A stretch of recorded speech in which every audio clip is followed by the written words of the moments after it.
Management course. Ladies and gentleman السلام علیکم.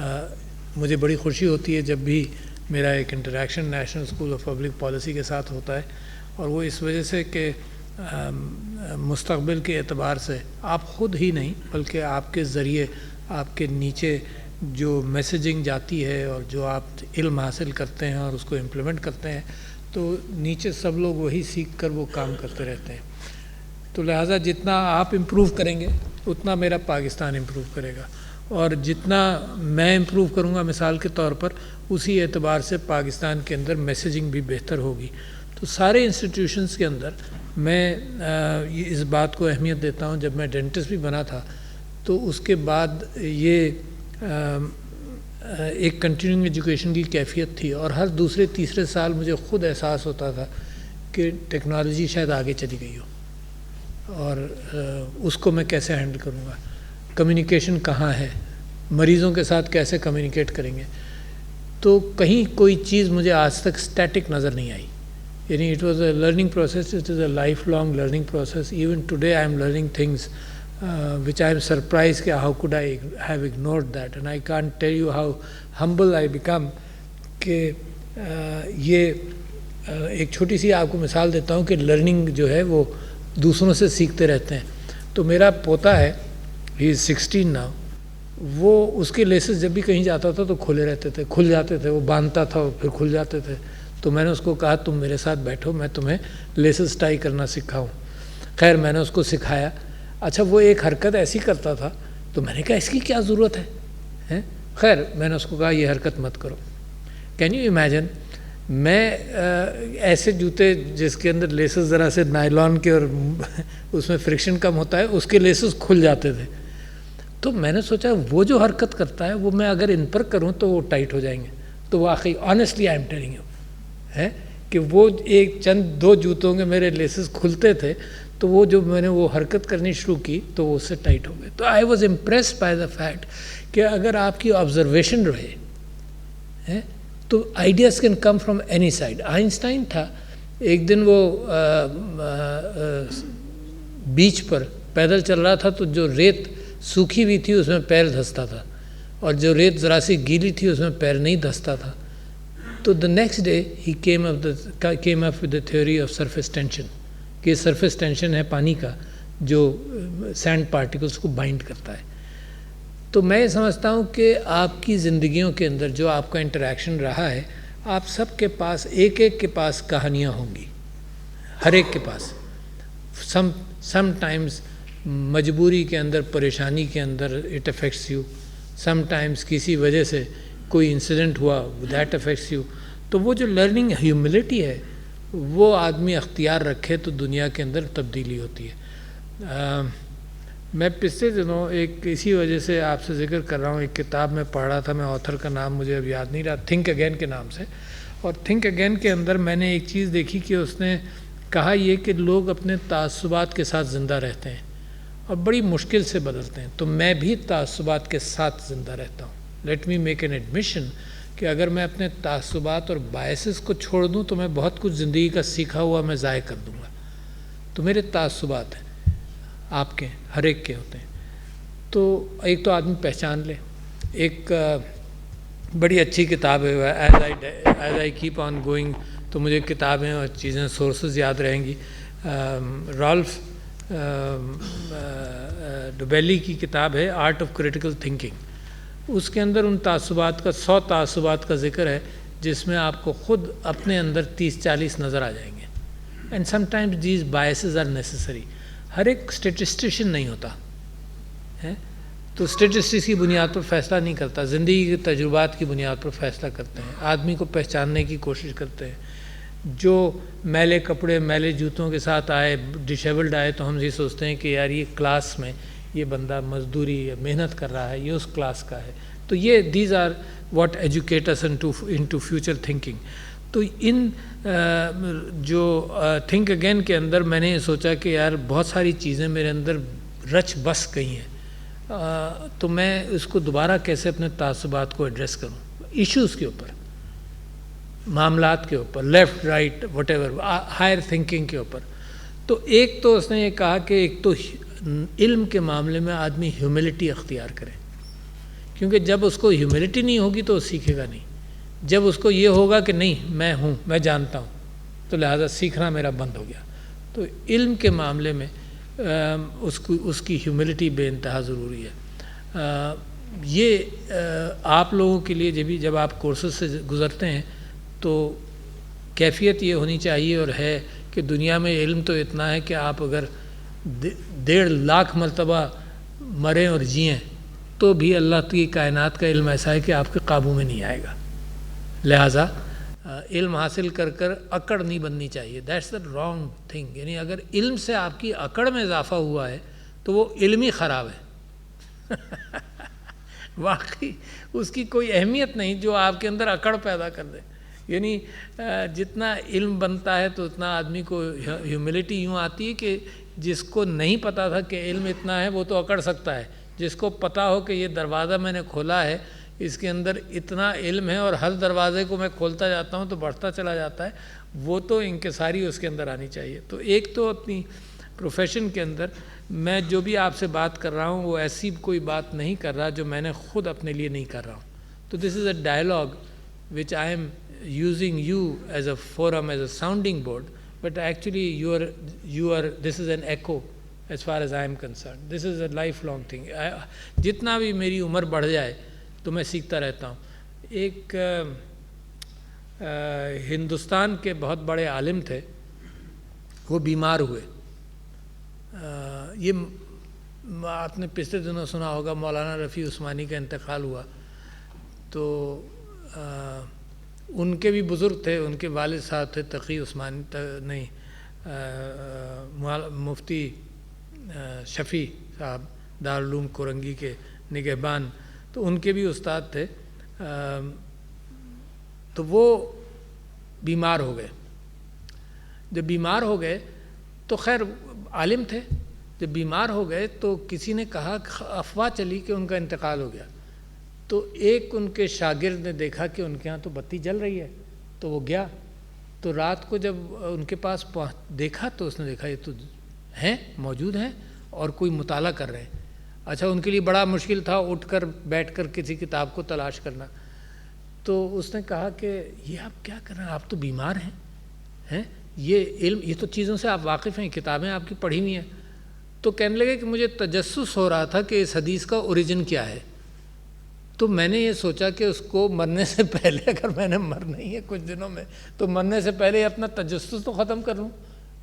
تو لہٰذا آخر وقت تک وہ علم کی تلاش اور علم کے ساتھ محبت اور رغبت جو ہے وہ آئی تھنک پہلی چیز جو کسی بھی انسٹیٹیوشن میں آنی چاہیے وہ یہ کہ آپ کی انکوزیٹیونیس کو بڑھا دے.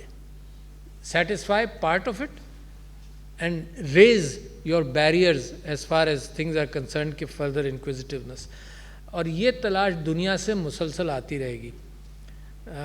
ایڈمرل پیری تھا جس نے چائنا کے اندر اوپیم وار وغیرہ کے اندر بڑا رول پلے کیا اور چائنا کو سبڈیو کیا. تو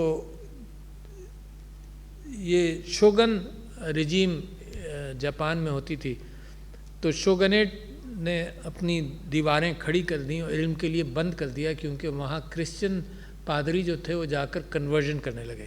تو Japanese as a conservative society انہوں نے کہا کہ بھائی یہ بند کر دو، باہر سے ہمارا تعلق بند کر دو، like the iron curtain which happened in the Soviet Union. تو وہ پہنچا وہاں پر اور اس نے کہا کہ تم کھولو، اور میں آج آیا ہوں تمہارے یہاں پڑھاؤ کر رہا ہوں ٹوکیو بے کے اندر، اور اگلے سال پھر آؤں گا. اس کی ریپوٹیشن بہت خطرناک تھی. تو جب اگلے سال آیا تو وہاں میجی ریولوشن بھی اتنے عرصے میں آ بھی چکا تھا. تو جب جاپان اوپن ہوتے ہی انہوں نے 4 ڈیلیگیشنز بنائے، ایک سول سروس کو سمجھنے کے لیے، ایک بیوروکریسی اور پارلیمانی سسٹم کو سمجھنے، یعنی ڈیموکریسی کو سمجھنے کے لیے، ایک ڈیفنس کو. تو 4 ڈیلیگیشنز انہیں 4 ممالک میں بھیجے، Canada, France, England and USA. اور پہلا کام انہوں نے یہ کیا کہ انہوں نے اپنا ڈریس بدلا، انہوں نے پتلون قمیض اور ٹائی پہننا شروع کی اور ٹوپی لگانا شروع کی. اور اس زمانے کے جتنے امیجز ہیں پہلے وہ اس کلچر میں ملے جا کر، اور وہاں سے 3 سال بعد واپس آئے. ڈیلیگیشن 8-10 لوگوں کا تھا. 3 سال بعد آئے واپس اور آ کر انہوں نے انفارم کیا کہ دنیا یہاں ہے.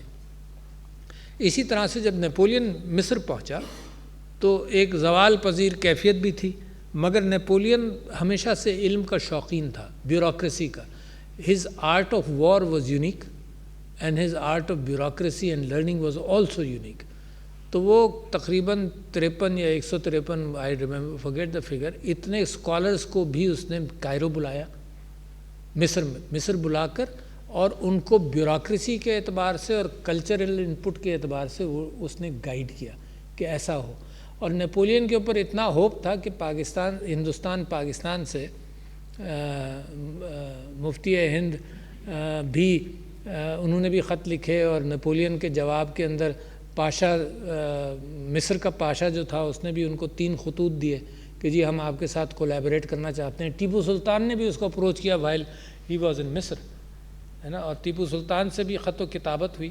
بٹ نیپولین نے جو اپنی بینیفٹس چھوڑے اس میں امپرووڈ بیوروکریسی ان مصر and improved sciences and reach for sciences. تو میں آپ کے حوالے سے یہ تو تاریخی کیفیت تھی، but bureaucracy has been obviously important throughout the world. In fact Quran کے اندر بھی حضرت یوسف کی پلاننگ کے اعتبار سے کا ذکر ہے پورے واقعے کا، کہ فرعون کو کیسے انہوں نے گائیڈ کیا غلے کے حوالے سے. That's what you focus do, you predict and then you handle it.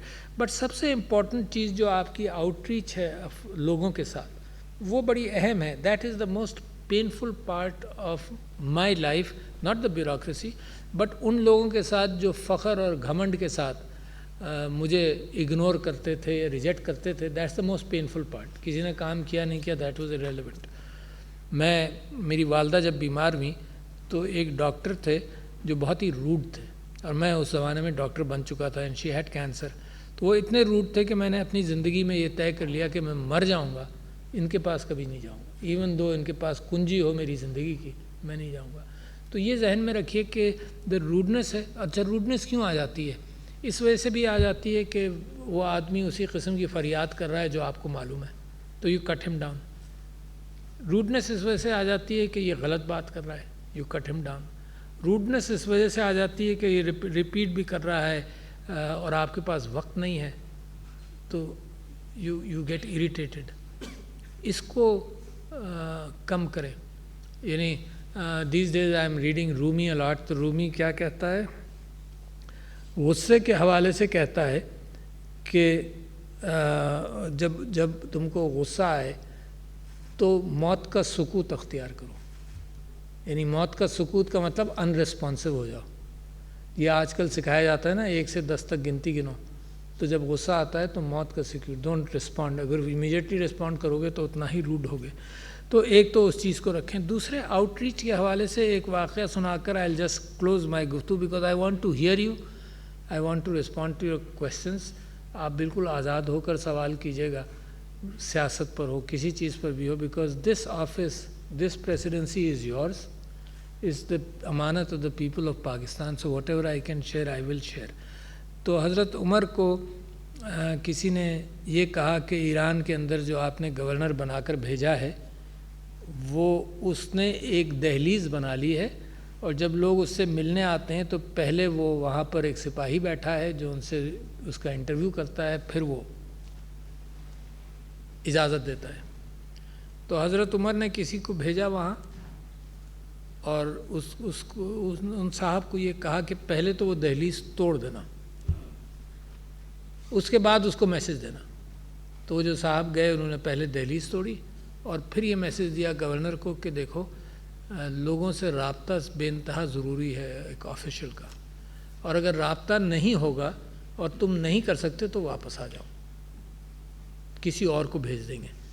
تو very courteous statement also but a message. آج آپ یہ نہیں کر سکتے، میں نہیں کر سکتا کہ ہم کسی کو بالکل کھول دیں کیونکہ پاپولیشن بڑھ گئی، آپ کی ایڈمنسٹریشن بڑھ گئی. But there are ways and means.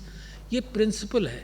This is not exactly how you would do it, but یہ پرنسپل ہے کہ آپ لوگوں کو زحمت دینے کے بجائے آن لائن رابطہ کریں، آن لائن آپ کے پاس رابطے ہو سکیں اور آپ آن لائن آؤٹ ریچ کر سکیں، اسی طرح سے اپنی تعلیم میں کر سکیں۔ Physical distances create problems. مشرقی پاکستان کی علیحدگی کے اندر یہ بات تھی کہ کراچی واز اے کیپٹل، وہ بیچارے کراچی آتے تھے فیڈرل گورنمنٹ سے رابطے کے لیے، اور فیڈرل گورنمنٹ کے اندر جب رسپانسونیس اور ٹائم کی ضرورت ہوتی ہے تو جو آدمی تکلیف میں ہوتا ہے اس کے پاس کبھی کبھی ہوتا بھی نہیں ہے کہ بھئی 2 ہفتے بعد آنا۔ پرسن کمنگ فرام مشرقی پاکستان 2 ہفتے بعد کیا کرے گا، ہے نا؟ پھر وہ اسلام آباد آ گیا، معاملہ اور دور ہو گیا اس سے۔ تو یہ جو کلوزنس ہے، یہ ٹیکنالوجی آج آپ کی مدد کر رہی ہے، اور آپ کے اوپر مجھے سب سے زیادہ ہوپ بھی ہے، کیونکہ پاکستان اگر بدلے گا تو بدلے گا چاروں انسٹیٹیوشنز کے ذریعے۔ پاکستان بدلے گا بیوروکریسی کے ذریعے، اینڈ دا ریپوٹیشن، جیسے پالیٹیشنز کا ریپوٹیشن بھی اچھا نہیں ہے، so let me put you in fair ground rather than just blame you, تو بیوروکریسی کا بھی ریپوٹیشن ڈیلیئنگ ٹیکٹکس کے اعتبار سے، I am aware of it all my life, I am aware of it even at the presidency, at the highest office there is a delaying situation جو میری سمجھ میں نہیں آتی، روزانہ آئی فیس دیٹ۔